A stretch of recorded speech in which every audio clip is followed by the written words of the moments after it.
देखिए आजकल ना ऑनलाइन स्कैम्स पीक पर है। हर प्लेटफॉर्म के जरिए ऑनलाइन स्कैम किया जा सकता है, नए नए तरीकों से ऑनलाइन स्कैम किया जा सकता है। इसी बीच एक वर्ड इस टाइम बहुत ज़्यादा सोशल मीडिया पर ट्रेंड कर रहा है, Gmail unsubscribe scam. May be आप में से बहुत से लोग होंगे जो इसके बारे में नहीं जानते हैं। तो चलिए इस वीडियो में समझते हैं कि स्कैम क्या है, इसे कैसे किया जा रहा है और इससे बचना कैसे है। देखिए जीमेल में जब हमें कोई प्रमोशनल ईमेल या स्पैम मैसेज आता है तो नीचे एक अनसब्सक्राइब लिंक होता है ताकि हम उस मेल से छुटकारा पा सके। एक बटन दिया गया होता है, लेकिन अब हैकर्स ना इसी अनसब्सक्राइब बटन का मिसयूज कर रहे हैं और आपकी इस हैबिट का फायदा उठा रहे हैं। अब देखिए हैकर्स ना एक ऐसे ईमेल आपको सेंड करेंगे जिसमें अनसब्सक्राइब लिंक असल में एक फिशिंग ट्रैप होता है। आप जैसे ही उस पर क्लिक करते हैं आपकी जानकारी उनके पास चली जाती है और आप किसी मैलिशियस वेबसाइट पर रीडायरेक्ट हो जाते हैं।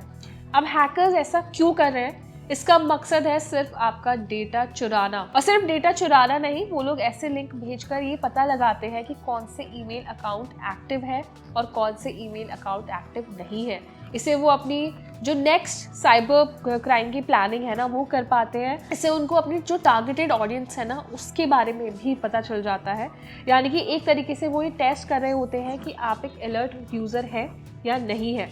अब देखिए इससे घबराने की जरूरत नहीं है, लेकिन सावधान रहने की जरूरत है। अब देखिए साइबर सिक्योरिटी एक्सपर्ट्स कहते हैं कि आपको किसी भी ईमेल में आया अनसब्सक्राइब लिंक डायरेक्टली क्लिक नहीं करना चाहिए। मतलब किसी भी लिंक के नीचे अगर अनसब्सक्राइब लिखा है तो आपको सिर्फ उस पर क्लिक नहीं करना है। इसके बजाय जीमेल या फिर जो दूसरी ईमेल सर्विसेज है उसमें जो इनबिल्ट अनसब्सक्राइब ऑप्शन दिया होता है उसी का इस्तेमाल करें। मतलब देखिए जब भी आपके पास कोई मेल आता है या उसमें कोई बटन दिया गया होता है अनसब्सक्राइब का, तो उस पर आपको क्लिक नहीं करना है। इसके बजाय जो जीमेल आपको ऑफिशियल फीचर देता है उसका आपको इस्तेमाल करना है। अब देखिए जीमेल का जो अनसब्सक्राइब ऑप्शन है ना वो आपको ईमेल के ऊपर जो सेंडर डिटेल्स होती है उसके पास दिखाया जाएगा, आप उसी पर क्लिक करें। देखिए हाल ही में एक रिपोर्ट में एक डेटा ये बताया गया है कि अगर आपके पास एक दिन में 50 या 60 ईमेल्स आते हैं तो उसमें से ज़्यादातर ईमेल्स में जो अनसब्सक्राइब बटन दिया जाता है ना वो एक मैलिशियस लिंक हो सकता है, उस पर आपको ट्रस्ट नहीं करना है।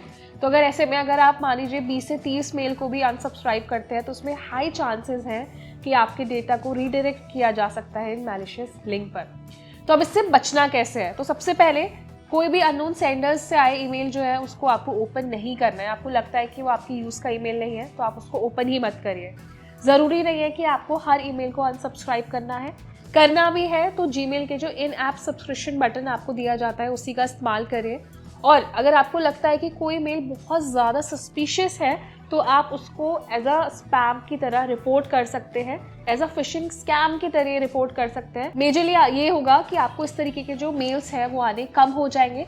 एंड ऑफ कोर्स देखिए रिपोर्ट करना ज़रूरी है ताकि बैकएंड पर ये पता लगाया जा सके कि कौन सा ईमेल स्पैम है और कौन सा ईमेल रियल है। अब देखिए इन तरीके के स्कैम से बचने के लिए ना गूगल और जितने भी दूसरी बड़ी टेक कंपनीज हैं वो लेकर आ रही है AI बेस्ड फिल्टर्स, जो कि ये पता लगाते हैं कि कौन से ईमेल फर्जी हैं या फिर कौन से ईमेल असली हैं।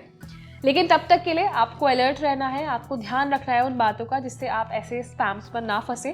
तो अगर आपने भी अपने आसपास ये जीमेल अनसब्सक्राइब स्कैम्स देखे हैं, इसके बारे में आपको पता चला है, या आपके आसपास के जो यूजर्स हैं इस प्रैक्टिस को बहुत ज़्यादा यूज़ करते हैं, तो प्लीज़ उनको अवेयर करने के लिए वीडियो उनके साथ शेयर करें। अगर आपके साथ भी इस तरीके का कोई स्कैम हुआ है, आपने एक्सपीरियंस किया है, तो उसके बारे में हमें कमेंट सेक्शन में बताएं। ये वीडियो आपको यूजफुल लगा है तो इसे लाइक करें, शेयर करें और ऐसे ही टेक रिलेटेड वीडियोस के लिए हमारे चैनल को सब्सक्राइब जरूर करें।